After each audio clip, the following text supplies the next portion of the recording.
नमस्कार मित्र हो. यापूर्वीच्या 3 व्हिडिओमधून आपण ॲक्टिव्ह व्हॉईस आणि पॅसिव्ह व्हॉईस याबद्दल, प्रेझेंट टेन्समध्ये ॲक्टिव्हमधून पॅसिव्ह व्हॉईसमध्ये कसे रूपांतर करायचे आणि पास्ट टेन्समध्ये ॲक्टिव्ह व्हॉईसमधून पॅसिव्ह व्हॉईसमध्ये रूपांतर कसे करायचे हा भाग शिकला. आजच्या या व्हिडिओमधून आपण शिकणार आहोत फ्युचर टेन्समध्ये ॲक्टिव्ह व्हॉईसमधून पॅसिव्ह व्हॉईसमध्ये कसे रूपांतर करायचे, त्यासोबतच आज्ञार्थी इम्परेटिव्ह सेंटेन्सचे ॲक्टिव्ह व्हॉईसमधून पॅसिव्ह व्हॉईसमध्ये रूपांतर कसे करायचे. तर सुरुवातीला शिकूया फ्युचर टेन्समधील सिंपल फ्युचरमध्ये ॲक्टिव्ह व्हॉईसमधून पॅसिव्ह व्हॉईसमध्ये रूपांतर कसे करायचे. ॲक्टिव्ह व्हॉईसची सिंपल फ्युचरची वाक्याची रचना अशी असेल: सब्जेक्ट प्लस शॅल किंवा will plus V1 plus object. हे जेव्हा आपण पॅसिव्हमध्ये रूपांतर करू तेव्हा पॅसिव्हमध्ये असं राहील: ऑब्जेक्ट प्लस शॅल किंवा will plus be plus V3 plus by आणि प्लस सब्जेक्ट. काही उदाहरणं पाहू आपण. Mister Naidu will give you all the details.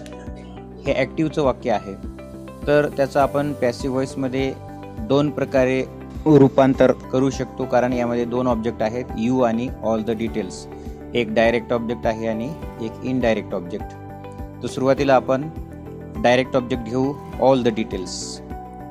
All the details will be given to you by mister Naidu.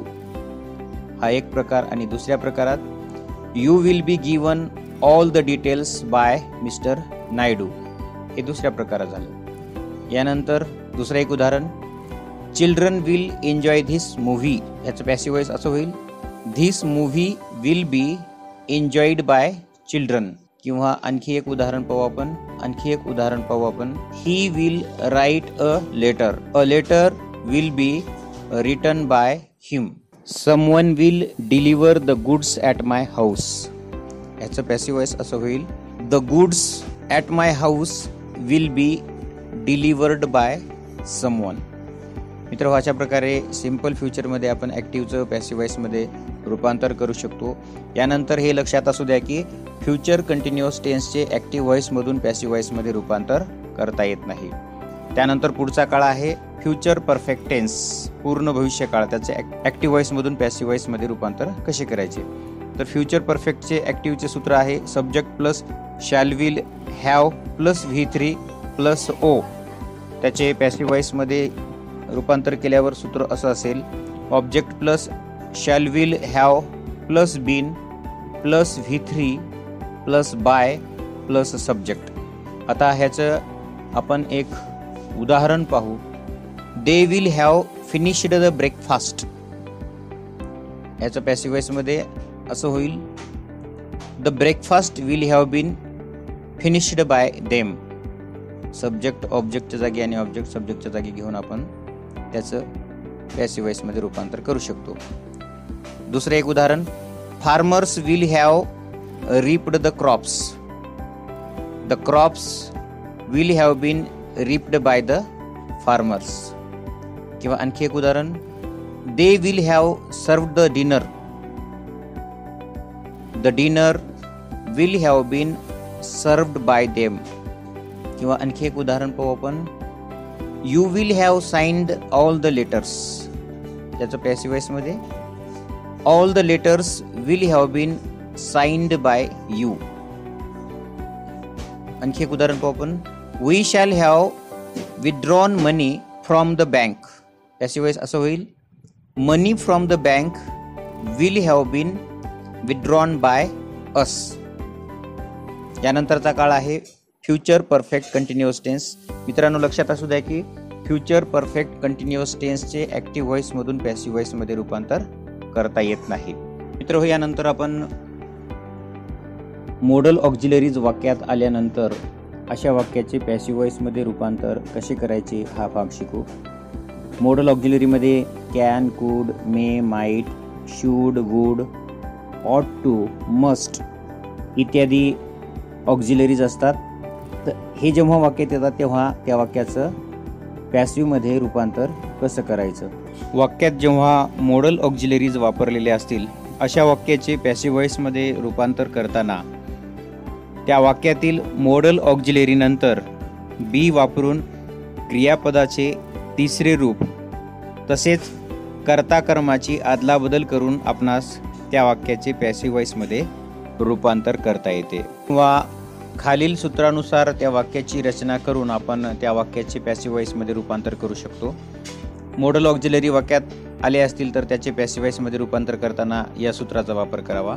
Object plus त्या वाक्यात आलेली modal auxiliary plus be plus V3 म्हणजेच क्रियापदाचे तिसरे रूप past participle of the verb plus by आणि plus yes यानुसार आपण त्या वाक्याला पॅसिव्ह वॉइसमध्ये रूपांतरित करू शकतो. आता ह्याचे एक आपण उदाहरण पाहू. ही कॅन रीड इंग्लिश हे वाक्य आहे. तर या वाक्याचं आपल्याला पॅसिव्ह करायचं असेल तर कॅन नंतर बी वापरायचं, त्यानंतर V3 वापरायचे आणि कर्ता कर्माची अदलाबदल करायची. तर ते वाक्य असं होईल, English can be red by him. बदल काय केला आपण, ऑक्झिलरी नंतर बी आणि त्यानंतर V3 हे वापरलेलं आहे.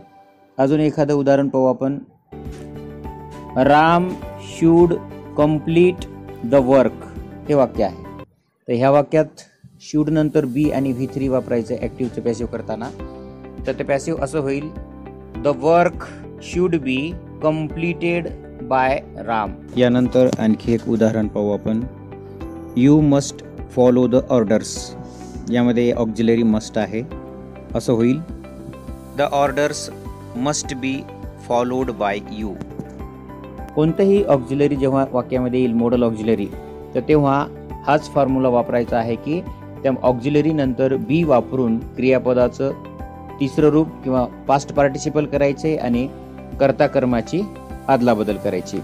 यानंतर आता आपण इम्परेटिव्ह सेंटेन्सेस वाक्यात आले तर त्या वाक्याचे इम्परेटिव्ह सेंटेन्स असताना वाक्याचे पॅसिव्ह वॉइस कसे करायचे हा भाग शिकू. आपल्याला माहित आहे की वाक्यामध्ये हुकूम, आज्ञा, विनंती, सूचना हे जेव्हा असतात तेव्हा त्या वाक्यामध्ये इम्परेटिव्ह सेंटेन्स असते, आज्ञार्थी वाक्य असते.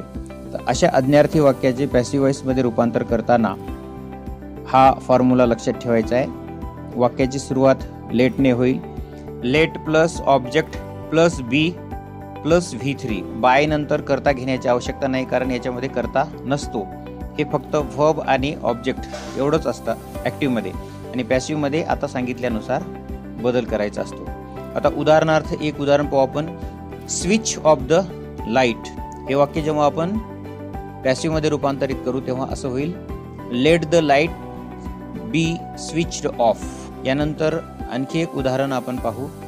Change the voice. Change the voice तर हे पॅसिव्ह वॉइसमध्ये असं होईल, let the voice be changed.